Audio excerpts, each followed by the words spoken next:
আমি যখন ছোট ছিলাম খেলতে যেতাম মেঘের দলে।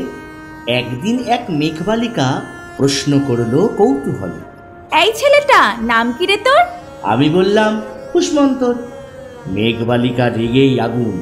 মিথ্যে কথা, নাম কি অমন হয় কখনো? আমি বললাম নিশ্চয়ই হয়, আগে আমার গল্প শোনো।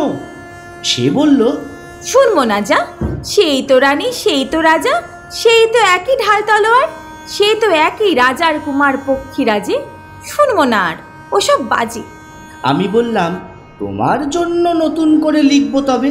সে বলল, সত্যি লিখবি? বেশ, তাহলে মস্ত করে লিখতে হবে, মনে থাকবে, লিখে কিন্তু আমায় দিবি। আমি বললাম তোমার জন্য লিখতে পারি এক পৃথিবী। লিখতে লিখতে লেখা যখন সবে মাত্র 2-4 পাতা, হঠাৎ তখন ভূত চাপলো আমার মাথা। খুঁজতে খুঁজতে চলে গেলাম ছোটবেলার মেঘের মাঠে। গিয়েই দেখি চেনা মুখ একটিও নেই এ তল্লাটে। একজনকে মনে হলো ওরই মধ্যে অন্য রকম। এগিয়ে গিয়ে বলি তাকেই, তুমি কি সেই মেঘবালিকা? তুমি কি সেই? সে বলেছে, মনে তো নেই, আমারও সব মনে তো নেই। আমি বললাম তুমি আমায় লেখার কথা বলেছিলে। সে বলল, সঙ্গে আছে ভাসিয়ে দাও গায়ের ছিলে। আর হ্যাঁ শোনো, এখন আমি মেঘ নই, আর সবাই এখন বৃষ্টি বলে ডাকে আমায়। বলেই হঠাৎ এক পশলায় আমায় পুরো ভিজিয়ে দিয়ে অন্য অন্য বৃষ্টি বাদল সঙ্গে নিয়ে মিলিয়ে গেল দূরে কোথাও, দূরে দূরে। বৃষ্টি বলে ডাকে আমায়, বৃষ্টি বলে ডাকে আমায়। আপন মনে বলতে বলতে আমি কেবল বসে রইলাম ভিজে একসা কাপড় জামায়। গাছের তলায় বসে রইলাম, বৃষ্টি নাকি মেঘের জন্য। এমন সময় অন্য একটি বৃষ্টি আমায় চিনতে পেরে বলল, তাতে মন খারাপের কি হয়েছে? যাও, ফিরে যাও, লেখো আবার। এখন পুরো বর্ষা চলছে, তাই আমরা সবাই এখন নানান দেশে ভীষণ ব্যস্ত। তুমিও যাও, মন দাওগে তোমার কাজে।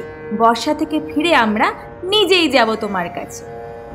এক পৃথিবী লিখবো আমি, এক পৃথিবী লিখবো বলে ঘর ছেড়ে সেই বেরিয়ে গেলাম। ঘর ছেড়ে সেই ঘর বাঁধলাম গহীন বনে। সঙ্গী শুধু কাগজ কলম, একাই থাকবো, একাই দুটো ফুটিয়ে খাবো। ধুলো বালি 2-1 মুঠো যখন যারা আসবে মনে, তাদের লিখবো, লিখেই যাব। এক পৃথিবীর 100 রকম স্বপ্ন দেখার সাধ্য থাকবে যে রূপকথার, সে রূপকথা আমার একা। ঘাড় গুজে দিন লিখতে লিখতে, ঘাড় গুজে রাত লিখতে লিখতে, মুচ্ছে দিন মুচ্ছে রাত।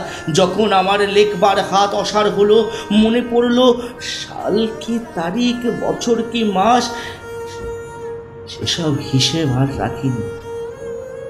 লেখার দিকে তাকিয়ে দেখি এক পৃথিবী লিখবো বলে একটা খাতাও শেষ করে দিই।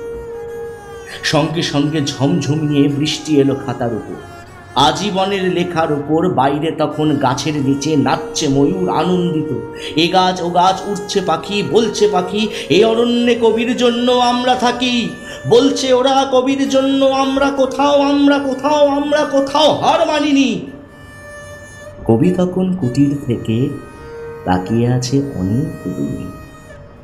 বনের পরে, মাঠের পরে, নদীর পরে, সেই যেখানে সারা জীবন বৃষ্টি পড়ে, বৃষ্টি পড়ে সেই যেখানে কেউ যায় না, কেউ যায় না কোনো দিন। আজ সে কবি দেখতে পাচ্ছে সেই দেশে, সেই ঝর্ণা তলায় এদিক ওদিক ছুটে বেড়ায় সোনায় মোড়া মেঘ হরিণী। এদিক ওদিক ছুটে বেড়ায় কিশোর বেলার সেই হরিণ। শুনছিলেন জয় গোস্বামীর লেখা মেঘবালিকার জন্য রূপকথা। কবিতা পাঠে এনাক্ষী মিত্র এবং আমি সৌভিক ভট্টাচার্য। আবহ প্রক্ষেপণ এবং গ্রহণে প্রীতম। শুনতে থাকুন রেডিও ভেনম। জেগে ওঠো কলকাতা।